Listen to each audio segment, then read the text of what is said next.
আসসালামু আলাইকুম সবাই কেমন আছো বন্ধুরা? আশা করি সবাই ভালো আছো। আলহামদুলিল্লাহ আমিও ভালো আছি। Hello guys, my to back another blog. আজকে আবার পড়লাম একটা ব্লগ ভিডিও নিয়ে, কারণ প্রত্যেকদিন ভিডিও করতে পারি না। আর অনেকে খালি অনেকে দেই বলো যে সাপোর্ট করো করলে কমেন্ট বক্স আয়া এবার তোমরা সাপোর্ট ব্যাক দাও না কে বলো। আমি যখনই কমেন্ট বক্সে ঢুকি তখনই কিন্তু সাপোর্ট ব্যাক দিই বা সাপোর্ট করি। আর সবার সাথে সব সময় থাকবা। হেলে যে হ্যাঁ একটা ভালো ইউটিউবার, ওই একজন সাবস্ক্রাইবারের লইগা যে তুমি বলবা যে সাপোর্ট করো, এটা কিন্তু একদমই ঠিক না।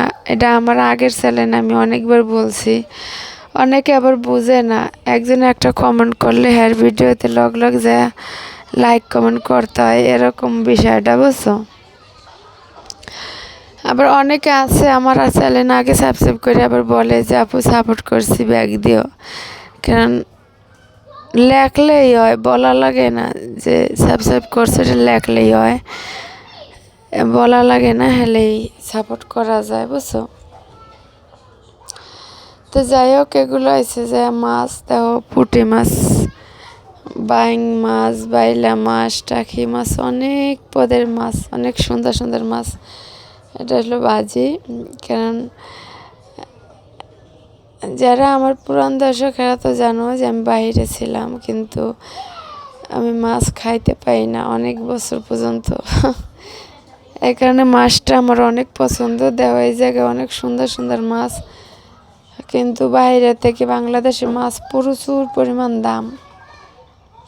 আগে মনে করতাম বাহিরেই দাম, কিন্তু বাংলাদেশ ওই জায়গায় 10 রিয়াল হইলেও মাছ কিনা যাইতো, কিন্তু এই জায়গায় কিনা যায় না। 200 টাকা 250 টাকায় মাছ পাওয়া যায় না, 500 টাকার নিচে গুঁড়া মাছ কিনতে গেল।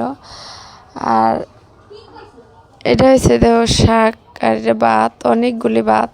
বাংলাদেশের মানুষ তো ভাত খায়, অনেক বেশি পরিমাণ ভাত খায়। আবার মেহমান আইছে, আমরা আপুগো বাসায় বেড়াইতেছি, এই কারণে অনেক ভাত রান্না করছে বুঝছো। আর এটা হচ্ছে আমার পছন্দের খাবার।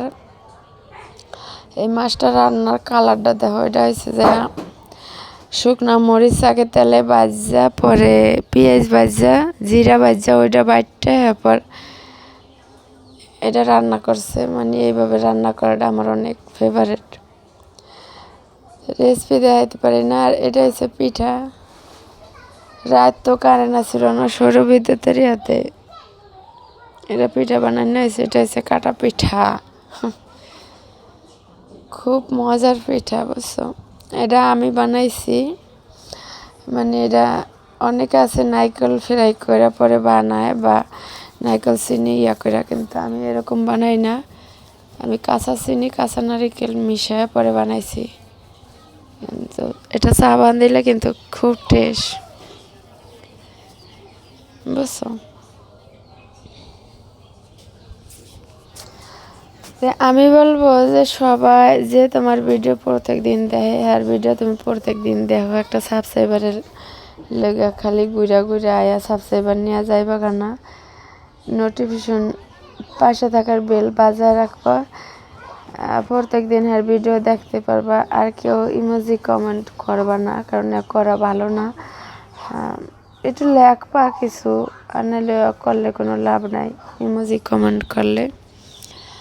আর আমি এটা প্রথম থেকে, যখন আমার আর একটা ইউটিউব চ্যানেল ছিল, আমি এই থেকে কিন্তু সবার ভিডিও দেখি। আমি নোটিফিকেশন পাইলে চলে যায়, কিন্তু বাংলাদেশ তো পাওয়া যায়, নেট পাওয়া যায় কম। আর দ্বিতীয় কথা হয়েছে মুরগি ডাকাডাকি শুরু করছে যা। আর দ্বিতীয় কথা হয়েছে যে বাংলাদেশ কারেন্ট থাকলে নেট পাওয়া যায় না, এটা হচ্ছে সমস্যা। আমি সবাই যে আমার ভিডিও একবার দুবার দেখা করে আমি নোটিফিকেশন অন করে রাখি, যে পরবর্তীতে আর ভিডিও দেখতে পারি। এরকম অনেকে লাইভও যায় নোটিফিকেশন আইলে, কিন্তু সব সময় আহে না, নেট ক্লিয়ার আহে না, বুঝছো? তাই দেখি সবাই সবার পাশে থাকবা, ইনশাল্লাহ আশা করি পাশে পাইবা। আর এই যে দেখো, ওগুলো হয়েছে বড়া পিঠা, যেটা বাংলায় বলে। আর এটা আমার বোনের রুটি বেলতে আছে এই কাটা পিঠা বানানোর জন্য, অথচ মানে ইয়া হয় না রাত তো, এই কারণে মানে। আর এগুলো হয়েছে মাছ, এটা কি মাছ আমি জানি না, আমার আপু রান্না করছে। আর মুরগির গোস্ত, মিষ্টি কুমড়া ভাজি, এটা দুপুরের মেনু। আর এই যে দেখো, বর্ষাকাল তো বাংলাদেশ প্রচুর বৃষ্টি আর পুষ্কুনি ভরা পানি। পানির কালারগুলো দেখো এটা কিন্তু পুষ্কুনির সাইড, একটু একটু বোঝা যায়। আর দেখো বৃষ্টি নেমা কি অবস্থা হয়ে গেছে ডেলনা ডুলনার।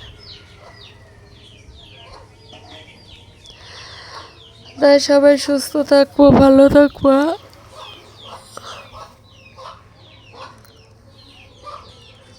ভিডিও শেষে সবাইকে বলে সুস্থ থাকো, ভালো থাকো, আল্লাহ হাফেজ, বাই বাই, টাটা। মুরগির ডাক একটু শোনো, আয় আয় ডাক।